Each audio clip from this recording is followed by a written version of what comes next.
Hello, everyone. We are live tonight. Good evening, everyone, wherever you're connecting from. Good afternoon, good morning. Thank you for being on this show with us. I like to thank our viewers and also like to thank our guest who is on this show. But before we go live, I'd like to introduce myself. My name is Sandra Uko. I'm a Maxwell Leadership Certified Team member. I'm a speaker, coach, and trainer. And I a member of the Toastmaster. Yours stays as part of over 20 years in the IT industry. Having in the IT industry as a salesperson and also your best-selling author. Thank you for joining us on this show. And today, Money Matters Live. We come together just to discuss how we can make, manage, and multiply our money in various areas by putting money aside as savings, by investing, putting it in different investment vehicle such that your money can be multiplied. And and this we can do through life insurance, health insurance, other investment vehicle could be bond, could be tax advantage insurance. It could be businesses you can do in this digital time in order for you to make more money rather than leaving the money in the bank and thinking that the bank is the best place for you to keep your money. And today, before we go in and before I bring in our guests, I like to start the show.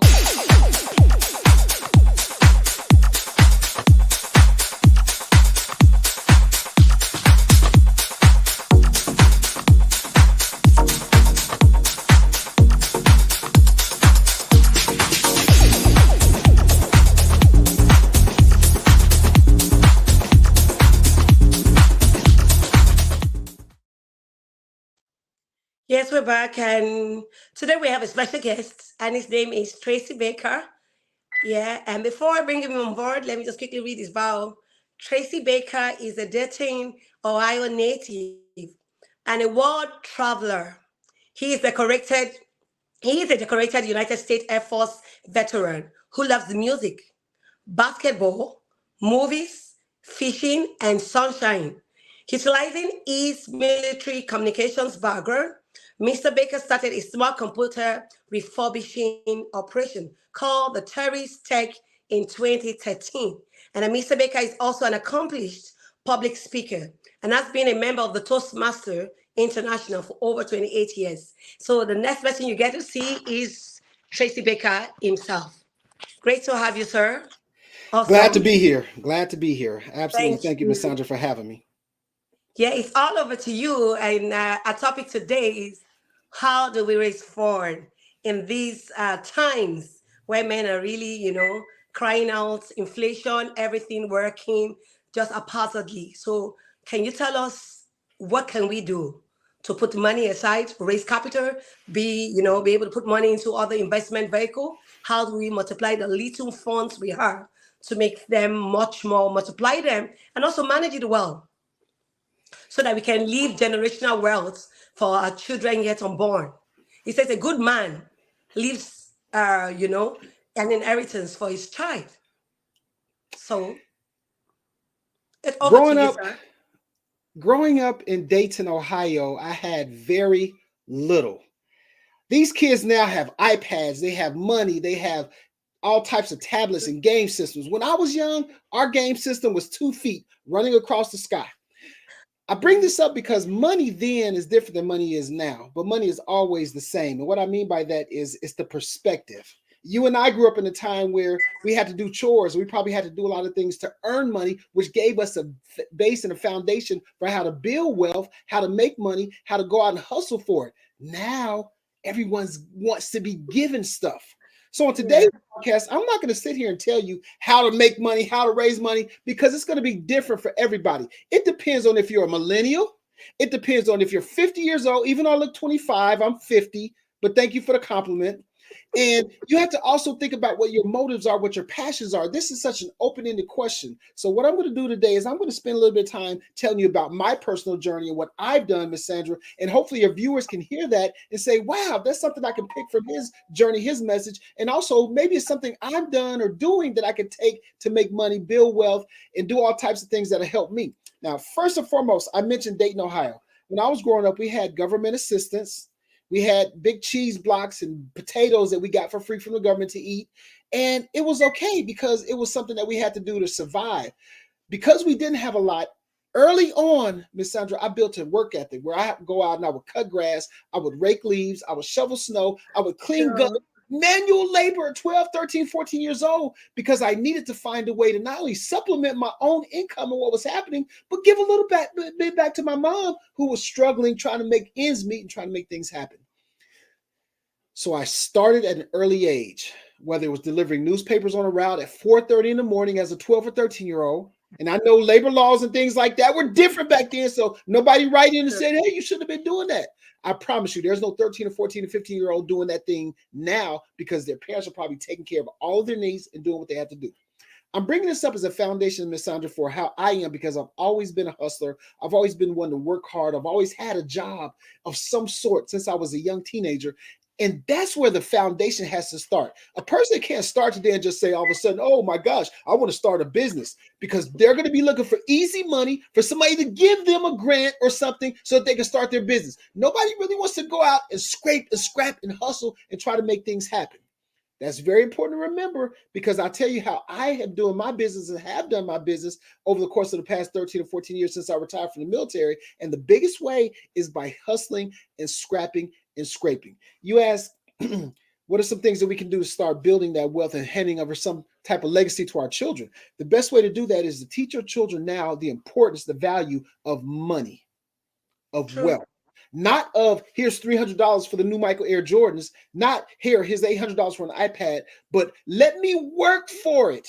Something as simple as here's a set of chores that you can do to make sure that you have enough money to do what you have to do to get where you're going to go.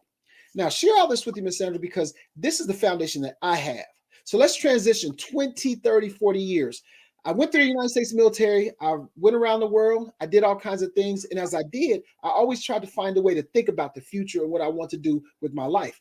Now, because I have a 6-year-old daughter, I have to make sure that I'm doing some things for her and trying to keep her in line to go where she wants to go. So I'm always trying to find a balance. So the company that I have is a small computer refurbishing company. And what I mean by that is when I retired from the military after doing 20 years in communications, I needed something to be passionate about. I needed something to get up in the morning and try to scrape and scrap like the paper route that I could actually make money, stay busy, stay active and engaged, and find a way to do something that gives me satisfaction. And that was in the computer / IT / electronic resale or industry. So for instance, when I retired and I came back here today and I looked for a regular 9-to-5 job just to keep, but I wasn't happy and satisfied with that because I wanted to do my own thing where I could balance amount of money I made with the time that I had so I could go fish and listen to music and play basketball and work out while making a little bit of money to put in my pocket while making a difference for someone. So the very first deal I made was there was a church that was going out of business. How does a church go out of business? I have no idea, but they were closing their doors. They were shutting down. They had all these beautiful computer systems that were laid out in their church, and they were selling them. They wanted to get rid of them, liquidate them. So I went in and I put a bid on the computers, and I bought all 20 computer systems, monitors, Awesome. CPUs, keyboards, mouses, and all that kind of good stuff. And when I did, I took those and I refurbished them. I went in and added new memory. I made sure the hard drives are wiped, and then I sold each one of them on marketplace at a discount, but also at a profit for myself. And what I was able to do was take some of those funds and I was able to reinvest them into my company, but also take some of that money and donate it to some more churches and different organizations that needed computers that couldn't afford computers. So that pretty much started about 13 years ago. And I've been doing that ever since in some kind of form or fashion. I'm not here today to tell you how much I've made. I'm not here today to say this is step 1, step 2, step 3, because it's different for everybody. And I'll take some questions here in a second. But the biggest thing I want you all to remember is if you're thinking about doing a company, a business, an organization to raise money, there's thousands of ways to raise money. But the only way you're going to do that is if you're creative intellectually with how you do it. The only way that you're going to get your message out to do your pitch or whatever for your company, organization, is you got to be able to use your mouth. You have to be able to use your mouthpiece. You have to be able to tell your story.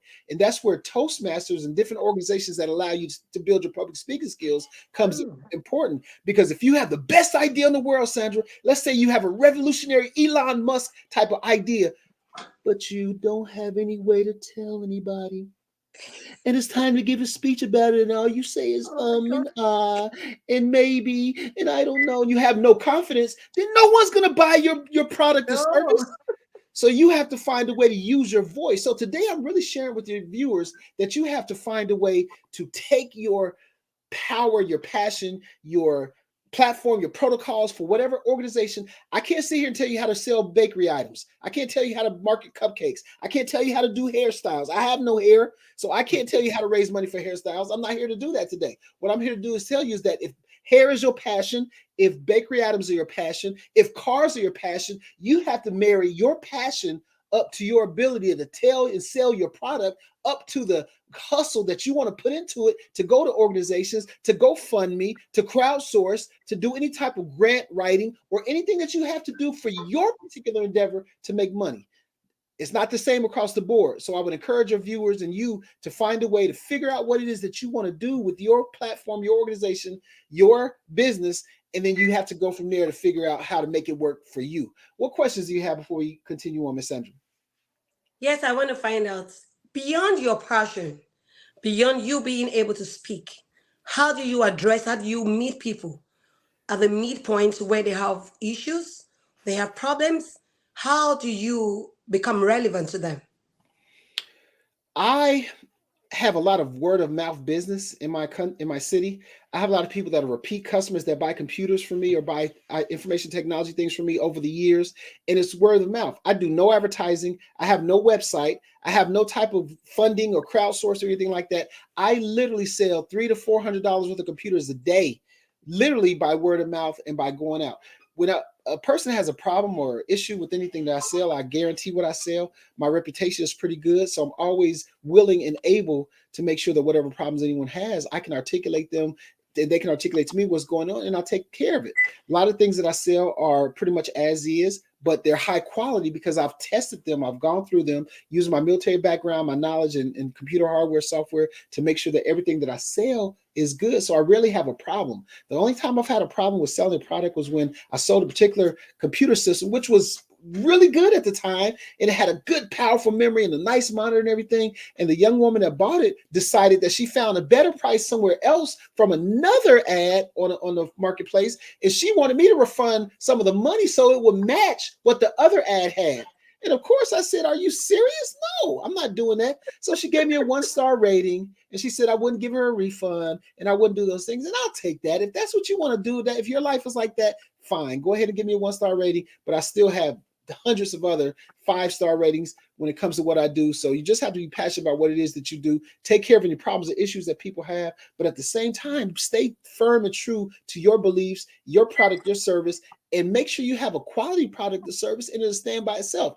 I promise you, I don't think I've ever seen Amazon with an ad on television. I don't think I've ever seen that. I don't think I've ever seen Tesla with a TV commercial. I've seen all other kinds of cars with TV commercials, but Tesla is a high quality product and service. Amazon, no one's going to get rid of Amazon when you can ship something for $2 and get it the next day. Who's going to give that up? So you have to give people a product and service that stands by itself, but you also have to stand behind it in order to make money. No one's going to make money. You're not going to make money. You're not going to raise money. You're not going to raise funds if you have a product or service that you don't even believe in. True. When I was That's younger, true. I'll tell you one other quick anecdote. When I was younger, there was a series of vacuum cleaners that people would come to my neighborhood and try to sell. They would knock on the door, knock, knock, knock. And parents go to the door and say, "Hey, what do you need?" "Hey, we're selling this vacuum cleaner." "Oh, really? How much is it?" $800. $800? Why is it $800? It's just $800. Okay. Do you believe in this vacuum cleaner? No, I'm just selling it, trying to make money. Okay, have a great day. If you can't articulate by using your voice, using your words, telling your story, giving your speech, telling what it is about your message, because your message is your money. And if you can't get a message out there, you're not going to make money. I don't care what the product or service is.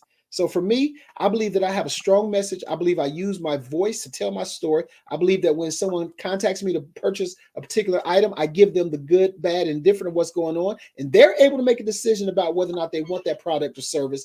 And then next thing you know, the books are coming in every month and I'm doing very well. Awesome. That's so great to hear.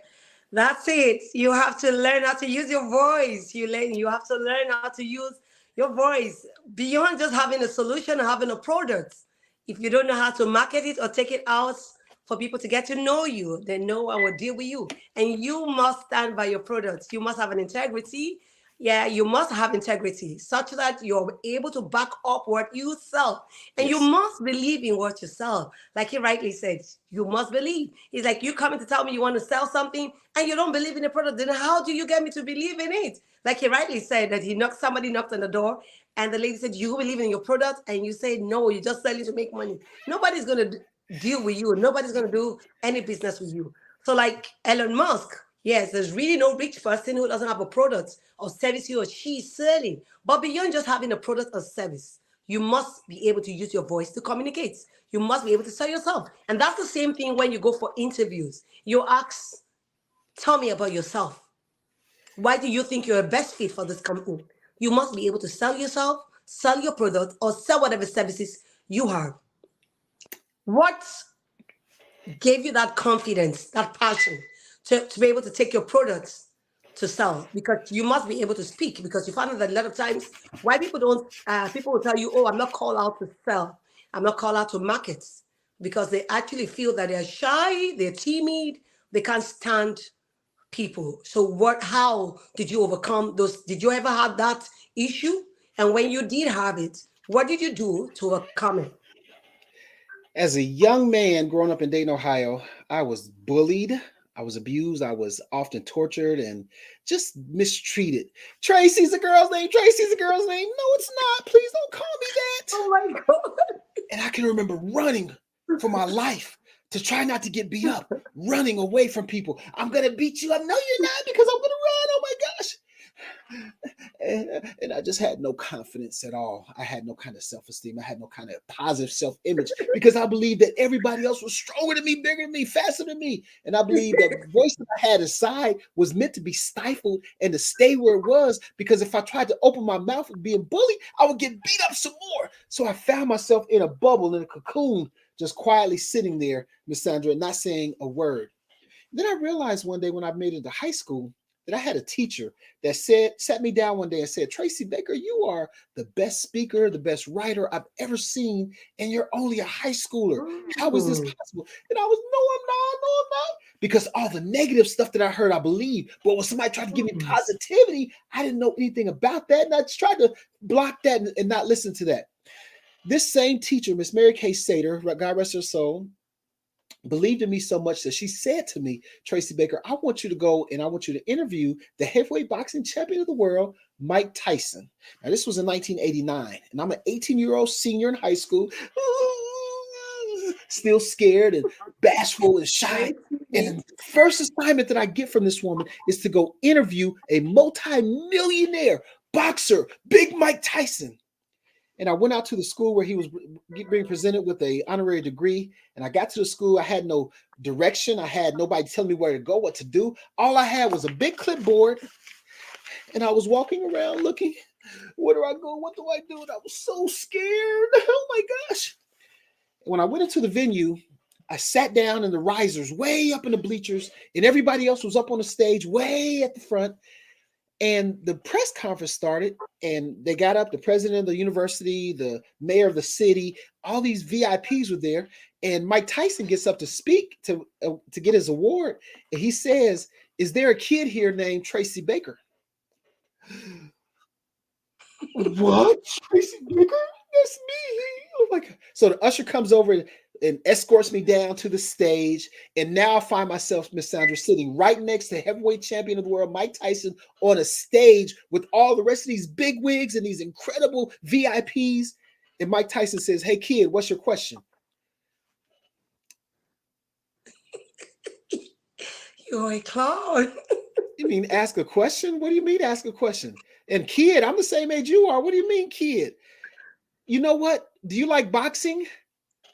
My question was, do you like boxing? And the whole auditorium erupted in laughter. But instead of me being embarrassed, and instead of me going, I did it. I asked a question in front of 300 people in front of Mike Tyson. And now that confidence is there. I got to just start letting it develop and grow and build up into something bigger and better, stronger, because I know that my voice is going to take me places one day. Because of that one event, I was offered scholarships to college. I was offered a full ride journalism scholarship because of the articles I wrote from the Mike Tyson interview. And I was able to get a scholarship on a very low grade point average.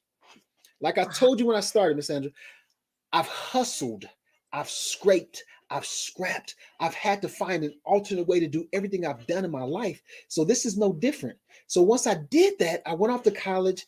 I got a little bit more education. I went to the military, did a lot of things with communications. And when I retired, it was just a natural fit for me to take that voice that I had found and discovered and push it all the way up to help me financially, especially when it comes to my company. Now, when you talk about that voice and that self-esteem and that building that courage and things like that, there's an organization called Toastmasters, which you're very familiar with. I've been a member for 28 years. And when I joined this organization in 1995, when I was in the military still, I could see the increase in my confidence, in my speaking ability, in my skill, even how I looked. I even got more handsome. Because before, when I was too afraid and oh my gosh, but now I can look in the camera like, what's up, girl? Why don't you give me them digits of wood? I didn't have that confidence before I found my voice. And I know I'm playing a joker right now, but when you find that voice within you, whether you're 52 or 22, when you find that voice, that confidence level rises up. And guess what? You find yourself selling vacuums. You find yourself selling computers. You find yourself being a Maxwell person. You find yourself doing the things that you're passionate and that you want to do because that's what's in your heart, your mind, your soul, your spirit. That's what's in your environment. And when you're doing things that are in your environment that are fun to you and that you respect and you're passionate about, the money comes. I bet you that people like Jay-Z and Puffy Combs and different people that are rappers, they probably make millions of dollars off of something they enjoy. You'll never see Jay-Z working on a car somewhere in a garage. You'll never see Puffy Combs out sweeping floors or whatever. They're making money based upon their passion. That's what I'm doing with my computers. That's what I want people that are listening to do. So don't try to cookie cutter what I've done. Don't try to figure out a way that I'm doing it and go look at my page and things like that. Instead, figure out what it is you're passionate about and make it work for you by building that success around it. Exactly how to do that, I can't tell you, but you have different examples and different models in the different fields that you're in that you can follow and look at and try to emulate. And at the same time, at the end of the day, make your own path so that you can do things that you want to do in your own way. What are the questions you have for me, Miss Sandra? Yeah, but I like to go back to some of the words you made mention of. You spoke about negativity, and one of the reasons why you were timid, you were abused, you were battered, and everything. And one of the reasons was because of the environment you stood. Like I rightly said to people, there are three things that can make you better: the people you hang around, the people you hang around, the environment where you grow, and the resources that you allow inside of you. Because sometimes we watch movies that are scary, humor, and they're not humorous, but put a lot of fear in you. We watch we read books that are not right for us. And those are things that really affect you because what are the resources you allow inside of you? Do they Yeah. speak positivity? Do they speak negativity? Do they build your self esteem? Do they tell you that you're better? Who are the people that you hang around? What do they say to you? Are they very negative minded? Do they speak right words to you? Then where is the environment you find yourself? Is it an environment conducive for you to grow? Is it a growing environment? Or is it an environment that has a fixed mindset, that looks down on people, that say things that are, downtrodden, bring you down, and, put a lot of low self-esteem into you, and you feel so timid? Find out those environments, and you need to start making that shift, that move from those environments in order for you to be able to grow, in order for you to be like Tracy Baker, who is now confident and more handsome, as he said.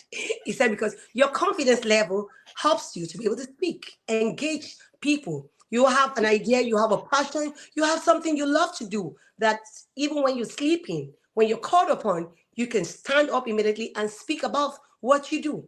But if you do not find your passion, you are going to be up here and there doing just anything anyone is doing. And you won't be able to back up what you do.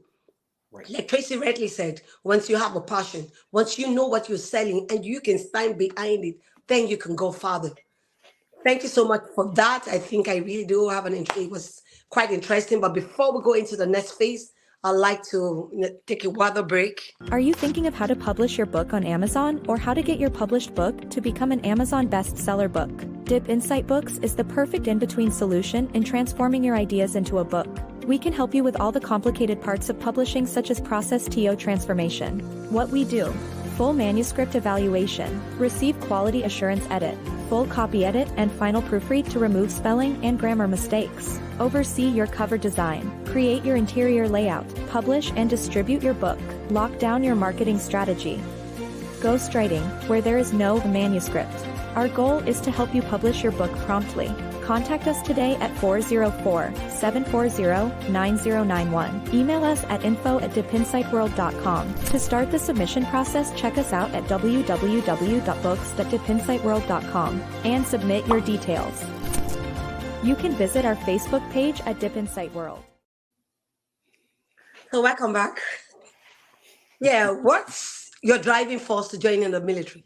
Was it your parents, or was there a need that drove you to join in it? Or you had a passion to fly a plane or something? I got choked up there because I had memories of during that time when I was in college. And it's emotional for me because life takes you on a lot of vicissitudes, twists and turns, ups and downs like a roller coaster. And Yeah. I told you I got that scholarship and I was feeling good and I was happy and I was at college. And the first thing that I realized was that there are women around here. There are girls around here that go to the club and go to parties. And instead of me going and concentrating on my studies, I was at the party. At the party, I was having a good time. A little bit of David Bowie, let's dance, dun, dun, dun, dun, or some, Earth, Wind, and Fire. Do you mind? Da, da, da, da, and I find myself slipping in my grades from scholarship way up here to the club, the parties, probation. So the next thing you know, after a full year of college in Indiana, I realized that I was not concentrating and I was letting my opportunities slip away. So for a $40,000 scholarship, all I had to do was maintain a certain grade point average and I could keep it. Let's just say I didn't maintain that grade point average. Within 2 years, I was back home, sleeping on my mother's couch, pretty much a failure from the possibilities I could have been from that opportunity I made with my writing and my speaking and my skills, but I let it squander away and it was gone. So my life was over, or so I thought. Oh my God. So in 1991, 2 years after I entered college in 1989, excuse me, I went downtown. That means you couldn't finish the program you started? I could not have finished the program because I was on probation and I had to leave or I had to pay the scholarship back. So I left and I was done. I had 2 years of college, but only about a year of credit because I didn't pass the classes. So I was struggling, figuring out to find myself and where I was going and what I was doing. I was sleeping on my mom's couch. And one day I had a bright light bulb idea moment where I said, I need to get up and do something. I got up, I got on a public bus, and I rode the bus downtown to my city. And I said, if there's something I need to do, please let it be known because I have no idea where my life is going. I'm 20 years old and I have absolutely no clue what to do. The United States Military Processing Center was right there. And I decided to walk over and see what the possibilities were. So a young man from the Air Force saw me and said, come here, let me talk to you for a minute. He sat me down and told me about life, told me about his girlfriend, told me about his job, told me about his apartment, showed me his car. And I was like, oh, this is so cool. So I went back home, talked to my mom, and I said, hey, Mom, I think I want to go to the military because I think the military is a great thing. I can learn, I can see the world, I can make money, and I can be a man, I can build myself. And I went off to Air Force basic training. 1991, I joined the Air Force. The very first night I showed up there in Texas, there was a tornado. So I was kind of hesitant. I was half scared, half happy. And when that tornado came through, I was found myself back in that. Oh no, again. That night, the drill sergeants and the personnel were yelling and screaming at us and do this and do that and do this. And I couldn't take it. It was overload. And as a 20-year-old man, I was going to give up. I was going to stop my pursuit of the military, and I was going to go find something else to do. So they have a bell, of course, where you can ring a bell or you can say, I'm out. I don't want to be here anymore. So I don't want to be here. Please take me out of here. And the drill sergeant, one of the drill sergeants came over to me and said, come over here right now. And I just want to leave. And he said, you know what? You better get it together because this is an opportunity of lifetime for you. You're going to get it together. You're going to get it together now because once you get past these couple of days, you'll be okay. Do you understand me? Yes, yes, yes, yes. Get back over there now. So I went back in there and I toughed it out, braved it out. Next you know, a couple of days later, it started getting better. You could just learn how to get to the groove.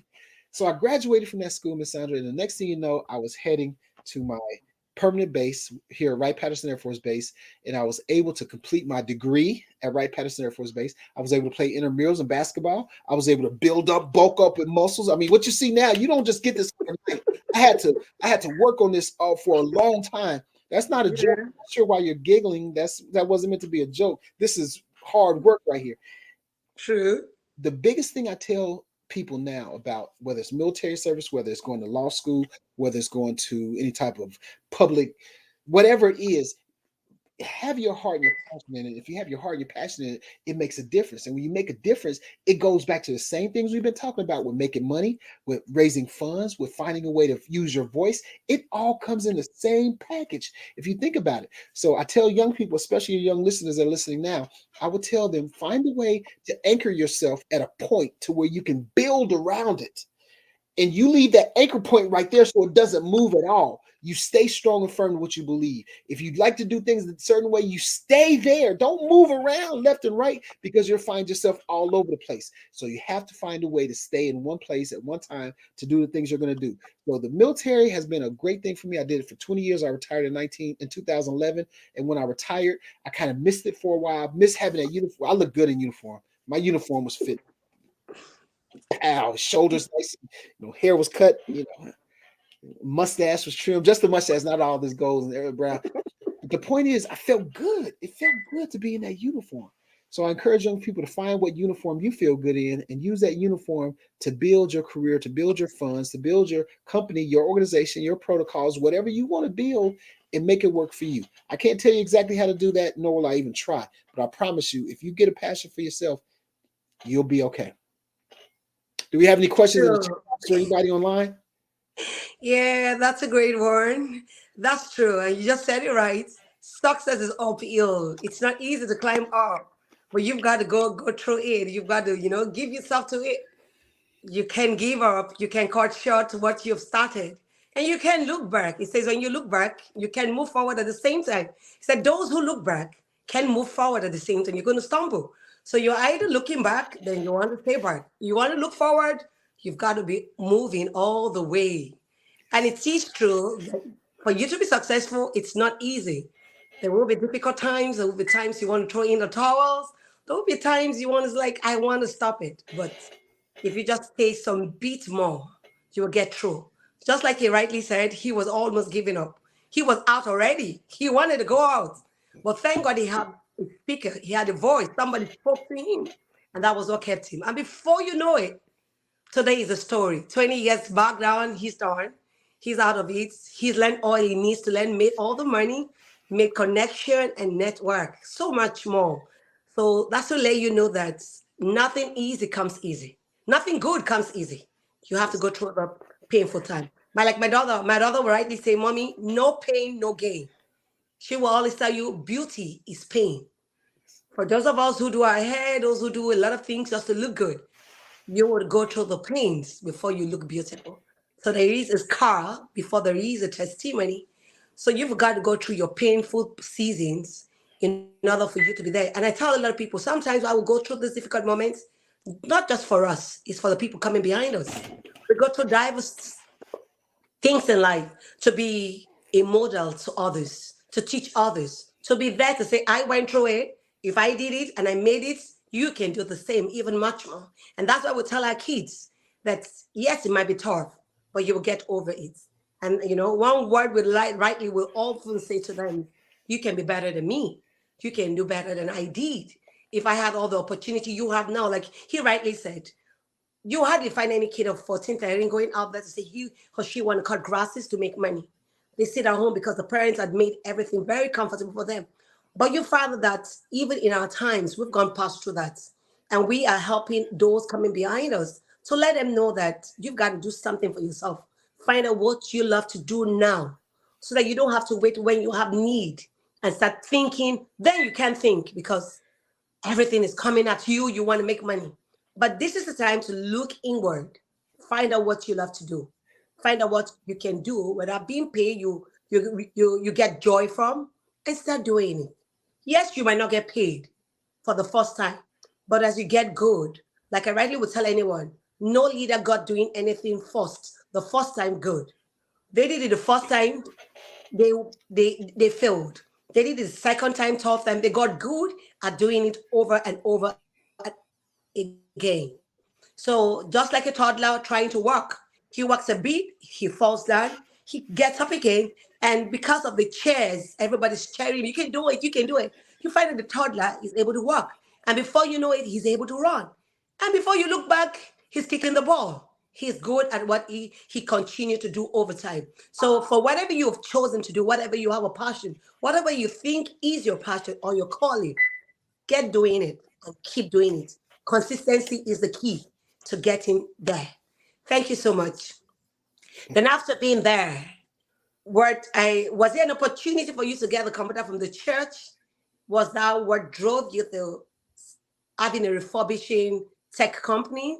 Or you had that in mind, or you have a plan to get into tech?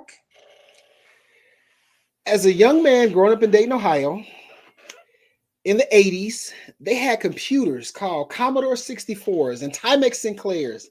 We couldn't afford them, but all of our friends and neighbors had these little computers. And I would sit there and I would just say, one day I'm going to have a computer like this. No, you're not, because you'll never have money. Okay. And I would sit there and wonder, would I ever be able to have my own computer? So in the back of my mind, Ms. Sandra, I've always thought I want to be in computers and information technology and anything dealing with technology, because I would read at the public library about computers and technology and generators and satellites and things like that. So it was natural that I would progress towards communications and computers in my profession in the Air Force. But I also did journalism when I was in college, which again goes back to when I talked about Mike Tyson and the interview. But in journalism, we had to use computers. We had to do things that were all tied to information technology. So my driving impetus for wanting to go into computers and being part of the information technology was given to me at a very early age. So this is something I'll probably do for the rest of my life in some form or fashion. And this is further proof about what I told you all. Some people, do you think when Prince showed up one day, Prince was never going to work on cars? Prince was always gifted for the guitar and music and the 20 other instruments that he plays. That's where his passion was. That's where his passion was. And it's the same principle. You would never see me doing nuclear physics. I don't do math well. I don't do a lot of math well. I do adding money up well, but I don't do integers and fractions and decimals and things like that. Go and do what your passion is. If you have a passion for breakfast, you're going to make pancakes that are 2 8-inch perfectly round symmetrical pancakes that you're going to take your golden brown syrup and let it drizzle over the top, and you're going to take your fork and cut into the middle with 2 crispy brown strips of bacon and a tall glass of orange juice with condensation beads going around, and your pancakes are going to have the white little air pocket that swirls up into the air, and it's going to be something you can visualize all the time. You need to be able to visualize all the time what it is you're passionate about, whether it's pancakes with passion, whether it's whatever you want to do, selling computers or whatever, you do it with passion. And if you do so, you're able to stay focused and you're able to stay motivated towards your goal. It may not always be monetary. So today I don't even want to talk to people about trying to actually raise money to actually do a business. That part is easy. If you don't have the passion for the business and you're not trying to figure out how to get better at it and find a bigger way to expand your horizons, then you're just going through the motions. If you're going through the motions, you might get some money that comes in, but that money is going to go right back out because you're not going to reinvest it. You're not going to save it. You're not going to do anything for the future. You're just going to play through the motions. I don't like going through the motions. I like long term. I'm a Steelers fan. So, of course, I'm looking for long term investment and return on capital to get another Steelers Super Bowl so we can win. But we have to move up to that point and be very dedicated and consistent and committed. And when we are, we get to our goals. Awesome. That's a great teaching. That's a great one. Like you rightly said, you were prepared. You were ready. Opportunity doesn't just come. A lot of people see opportunity, but they are not ready. So seeing opportunity and seizing opportunity are two different things. Like you rightly said, you were ready, you were prepared. And when the opportunity come rightly, you were able to stumble on it, get it, and have a good grasp of it. And that's why you were able to make an impact and you're able to start a business. So it's different from someone who saw the opportunity but was never ready. He would never seize that opportunity. So, and that's why a lot of times I tell people just get ready. You never know when the opportunity will come. Just read all you need to read. Like you rightly said, you said you found out about computers and technology. You knew that you were going to go into communication, but you were ready. You were reading up. You were going to the library. You had all the information around it. You were ready. And then when the opportunity came, and when you saw the opportunity, you seized the opportunity. You could as well, if you were not prepared, bypass the opportunity. Somebody else will see it and take it and grab it. But you saw the opportunity, you were able to grab it because you were ready. So beyond that, you spoke about passion, finding out what you love to do. And you must visualize what you want to achieve, where you want to be in 5 years. What do you want to do? Seeing affects what your actions are. So what did you see? And if you remember in the Bible when God was talking about Abraham, he took him out to the sky and showed him the sky to say, can you count the stars in the sky? Can you count the sand in the beach? Abraham couldn't. And that's what God told him. He says, as numberless as the stars were, as numberless as the sands were, so were your generation, your children going to be. And Abraham believed it. I'm sure if Abraham never believed it, Abraham would never have had Isaac. There wouldn't have been generations after Isaac. But seeing helps you to believe. What can you see? So like he rightly said, what can you see? How far can you see? So as much as you can see, that's where you can get to. If you can't see it, if you can't visualize it, your heart cannot take it. So, but what you can see and imagine, your heart is ready to, put things together, pull the pictures together, and you have it ready. And before you know it, you enter it. Opportunity that comes around, then you can jump into that opportunity and take everything there. But if you are not ready, the opportunity will come by and pass you by. You will never be able to discover or know that that's an opportunity for you to grab. So we need to be ready in these times that we are, get all the skills. Like now, I'm not a grant writer, but I found that I need to start writing grants because I have an NGO, non-for-profit, and I know that a lot of people have challenges in writing grants, proposals, because it's a lot of work, sitting down and doing a lot of brainstorming.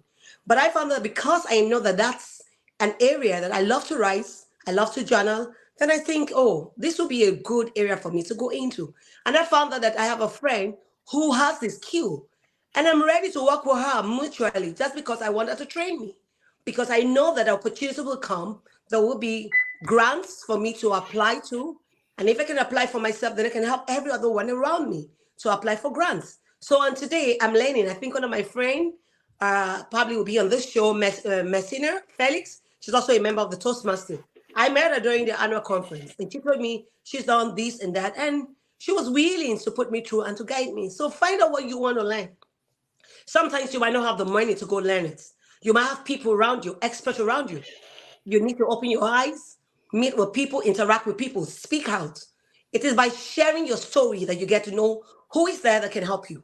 But if you keep your mouth shut, there could be an expert who is a grant writer around you and you miss the person. And then you go to spend so much money to learn those skills out there. So it's always good to share what dreams you have, what ideas you have, speak to people, talk to people, interact, network. Talk to people around you. You never know who. I'm speaking to Tracy today. Tomorrow I might need to get to somebody else that's Tracy's friend, or Tracy knows someone who knows him.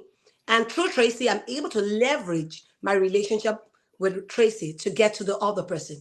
So, and that's why we need to leverage relationships. We need to come together to synergize. What can we do together? How can we collaborate? He says, if you want to go far in life, go with a team of people. But if you want to go fast, you go alone.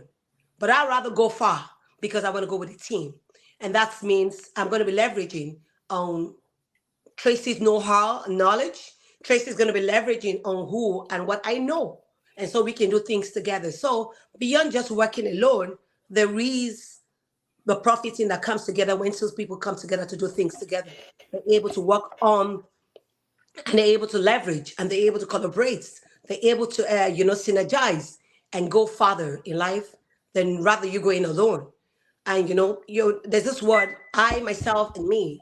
Like people rightly say, they're selfish, they're self-centered, they want to know it, they know it, and they want to keep the answers. And I tell people, those people are not the kind of people you should be around. Everything they do is myself, I and me, everything I want to know. And once they know it, they keep it to themselves. They don't spread the knowledge. So beyond that, leaders are people who share. They know it all and they show it all to others. They don't keep it to themselves.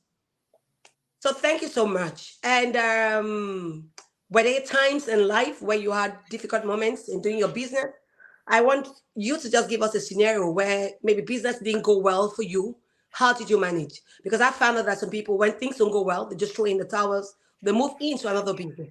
And they have the same issues, they keep moving around. So what did you do when businesses were not, the business you got into was not bringing the kind of money you want? Did you stay put or did you try 2020, other things? 2020, there was this little bitty thing called COVID Yeah. that happened.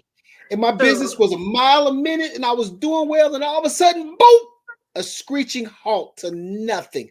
Guess why? Because you're not going to sell me that there's germs and there's COVID-19 and no coronavirus. But guess what? Because we went isolated, all of a sudden, people started needing what to go to school with? Computers. They sure. needed laptops. So it went for about 6 months, maybe, of just dry desert. And all of a sudden, the lush rainforest of Brazil opened up. And I couldn't keep computers in stock. They were flying off the shelves.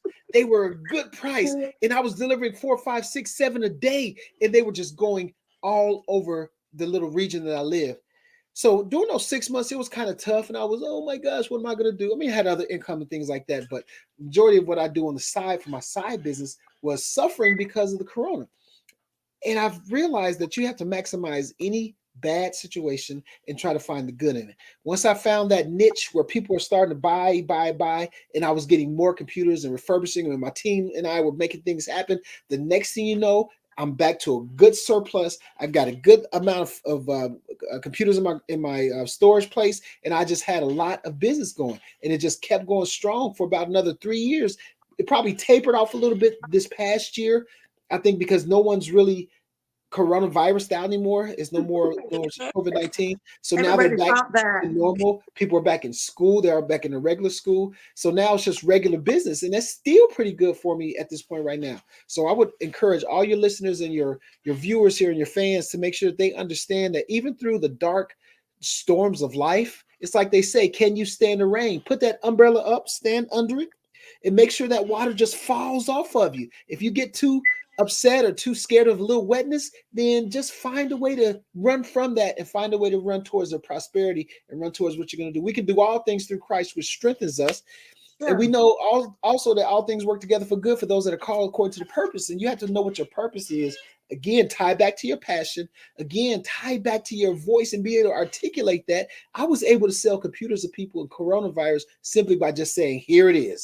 I didn't have to really make a big sales pitch or do anything. They needed it, and it sold itself. But you still have to have that confidence built up through either a program like John Maxwell or Toastmasters or any other program that you go to, or watching YouTube videos on how to express yourself and be able to talk about things that are important to you. So I very much advocate to people that when you're going through the down times in life, whether it's business, marriage, family, job, whatever, they will always come back up if you stay positive and find a way to push through whatever drama and chaos and turmoil that you have.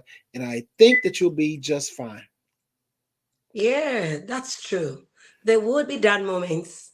Life is not promised to just be bed of roses, everything going fine. Yes. But in those moments, those low moments, what do you do? There are two things that comes up in mind. Is either they make you better or they mar you. So what do you choose from it? What is your learning curve? What are you learning from it? Because there will be difficult moments, there will be down moments, but those down moments are not there to destroy you. They aren't there to bring you down or, make people look down on you, but they're there for you to learn some new things. But I find out that I learn more in my failures than I would learn in success. And that's what John Maxwell will rightly tell you. You learn more in your failures because you go back to the drawing board to find out what is it that I didn't do right? What is it that I need to do in order to get to where I need to be? Because you find that when you're successful, if you're not careful and you're successful all the way, you think it's so easy. So, and if you're not careful, it gets into your head. Pride comes in, and that's you start falling once you allow pride to get into you. So, success is a journey; it's not a destination. When you see success as a journey, you know that you're not there yet. You are still in that journey to becoming successful. Yes, and beyond failure, you learn more. It is said that when you keep failure and success together, it helps you to be resilient, meaning that I can fall and rise again. I can fall and rise again. But every time I fall, there's something there for me to learn. Like rightly in school, if you don't pass a particular grade, you're not promoted to the next class. You remain in that class until you pass that class. And I'm sure you are able to do that in school. If you have the money to pay your fees, you would have remained in school, but retake those classes again to get up there. But because the funds were not there and you were not ready to go through that painful moment, you could have been in school and just remain in school and then work hard while taking your courses again. And you would have been done with school.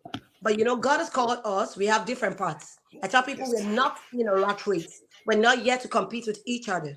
We all have our path and our journey. We're all on that journey to becoming successful. So nobody's standing in your way. Learn all you need to learn when you failed or when things don't go right for you. It's a time for you to look inward. Ask God, what is it for me to learn? And the moment you learn those things, you move to the next level. If you refuse, it is said that when you run away from your battles today, you will leave to fight them thereafter. So you don't want to fight your battles when there are no strength in you. Maybe when you're 60, 70, 80, you want to fight your battles while you're still very agile, still very strong. So go through your difficult moments now. Learn the ropes. Learn the things you are meant to learn to get better. Like Thomas Edison often say, he said mistakes. Yes, it's another way. People see it as mistakes, but to him, he has found 10,000 ways of doing it better. So we can learn that mistakes are there. You would make mistakes, but we can learn from our mistakes to get to where God wants us to be. And so that's what I have learned. I don't think there is anyone who has arrived to their destination. If you do arrive, I think that's when you start retiring. That's when you're called home. So every one of us leaders today, we're all in the journey to becoming the best versions of ourselves. Like he rightly said, you have to go through this process. You have to embrace it in order for you to be able to get to where God wants you to be. I also want to thank you for this moment. Maybe you have a word to say before we wrap this session. So that for those who are joining us, you can go back to watch the video from the beginning, from where he started as a young boy, hustling, being battered and beaten, but still kept on going, still looking at the bright side of life, still having the bigger picture and what kept him going. You might want to go back to the video to watch. And if this has been a good watch for you, please share with your friends and be a blessing. Don't keep the information to yourself. Leaders share what they know. They don't keep to themselves. You might want to wrap this up by giving us just a unique story, how far the business is doing right now, and what are your plans to getting it, maybe to other states or expanding your business. Well, I'm very happy and perfectly happy with the way my business is going now. Very lucrative. Keeps me time consumed on times when I have times to work with my business. I do not plan to do any expansion. I don't want to be big like Amazon. I like my little niche of customers that I take care of in my city. You have to figure out what it is that makes you happy. There's three things you have to do. You have to figure out what it is you want to do, be, or have.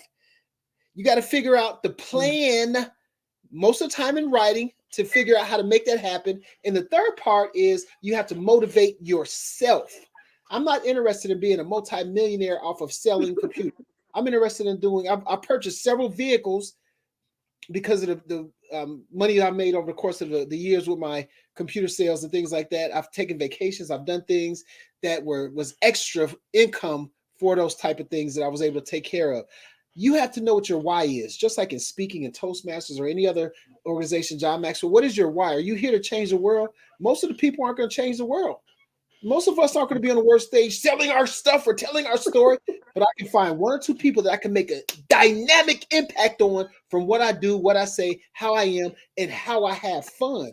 So my advice back to everyone else is figure out what you want to do, be or have, figure out a plan to make that happen and have fun with it. Everything else, let it go. If you have these big plans about being the next Beyonce, there's only one Beyonce. If you're thinking about having this next plan to be the next Elon Musk, there's only one Elon Musk. Be realistic and practical with your thoughts and goals and things that you want to do and follow that. When you follow that, there's less disappointment. There's some people that want to buy a storefront and they want to have this big bakery business, and it's not going to work because you're not going to be able to take the overhead and you're not going to be able to pay the insurance and the rent, and you're only selling cupcakes for 25 cents.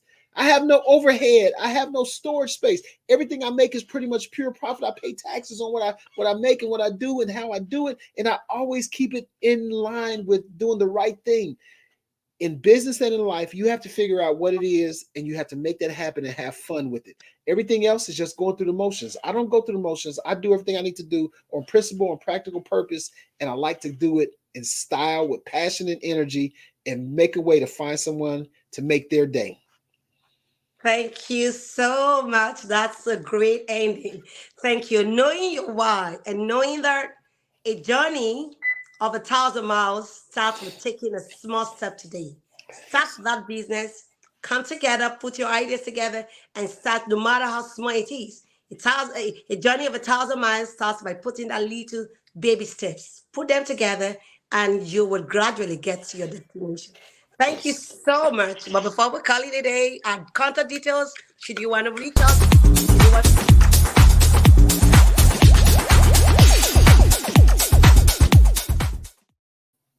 email.com. Thank you so much, Tracy You're Baker, and welcome. also our viewers today. I want to say thank you for joining us wherever you're connecting from. I want to say thank you so much. And also thank you, our guests, and do have a blessed evening. Yes. Thank Thank you very you. much. Bye.